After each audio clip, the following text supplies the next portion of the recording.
Pemirsa, kita kembali lagi di kisah para wali dan masih mengenang kisah legenda sang penyebar Islam di tanah Batavia.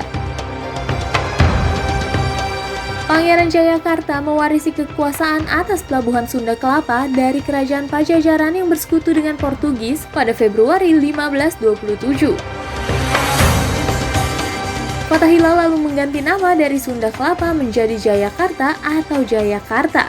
Kemudian nama inilah yang kemudian menjadi cikal bakal Jakarta atau Jakarta pada 22 Juni 1527. Pangeran Jayakarta merupakan orang yang paling diburu oleh tentara VOC karena beliau pernah mengusir Gubernur Jenderal J.P. Coen bersama pasukan VOC lainnya. Lawan Pangeran Jayakarta tak hanya VOC tapi juga dengan Inggris. Pasukan Inggris berhasil diusir dari Jayakarta. Namun setelah Pangeran Jayakarta menguasai Sunda Kelapa, VOC terus berusaha menyerbu Sunda Kelapa dengan mengerahkan bala tentara bayaran. Hingga kemudian VOC berhasil merebut Sunda Kelapa dari tangan Pangeran Jayakarta. Setelah kembali menguasai Sunda Kelapa, VOC menamai kawasannya menjadi Batavia.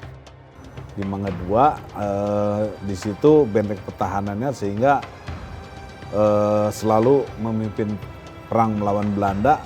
Begitu juga Pangeran Jayakarta ini adalah termasuk orang yang disegani oleh Belanda. Nah, pada suatu saat karena memang liciknya Belanda, para sahabat atau anak buah Pangeran Jayakarta ada yang tertangkap gitu. 2 orang disiksa oleh Belanda agar memberitahukan apa sebetulnya kelemahan Pangeran Jayakarta sehingga kok apabila ada perang terbuka selalu unggul gitu.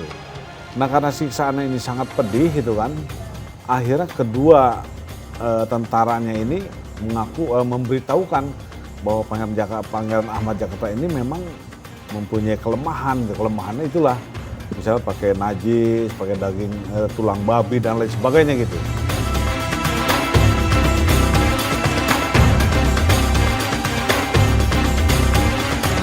Ketentraman hidup Pangeran Jayakarta di Jakarta Kota terganggu saat ada seorang pengikutnya yang kemudian menjadi pengkhianat dan memberitahukan kelemahan Pangeran Jayakarta kepada Belanda.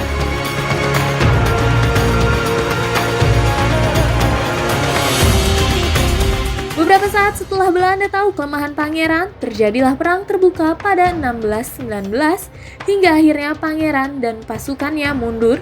Beliau melemparkan jubahnya ke dalam sumur untuk mengecoh Belanda.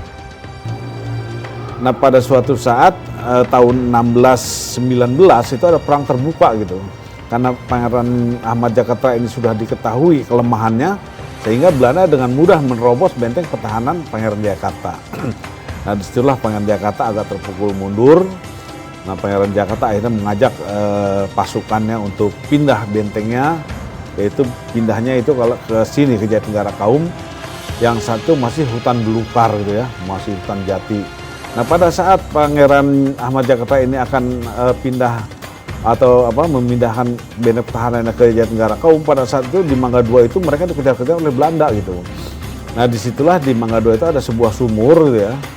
Lalu Pangeran Jakarta membuka jubahnya lalu membuang jubah ke dalam sumur, namun penglihatan Belanda seolah-olah yang masuk ke dalam sumur itu adalah Pangeran Ahmad Jakarta.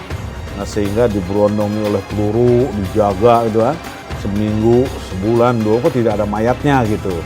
Nah, akhirnya Pangeran Jakarta pada saat itu adalah tujuannya adalah ke Jatinegara Kaum yang pada saat itu masih hutan belukar gitu. Nah, sehingga tahun 1619 Pangeran Jakarta datang ke Jatinegara Kaum ini. Nah, di Jatinegara Kaum inilah 1619 datang sini dan tahun 1620 membangun sebuah masjid gitu. Nah, jadi itulah sejarah datangnya Pangeran Jakarta ke Jatinegara Kaum.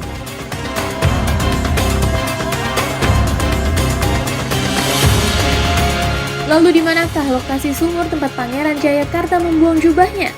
Ikuti lanjutan kisahnya dalam jejak Pangeran Jayakarta di Kisah Para Wali sesaat lagi.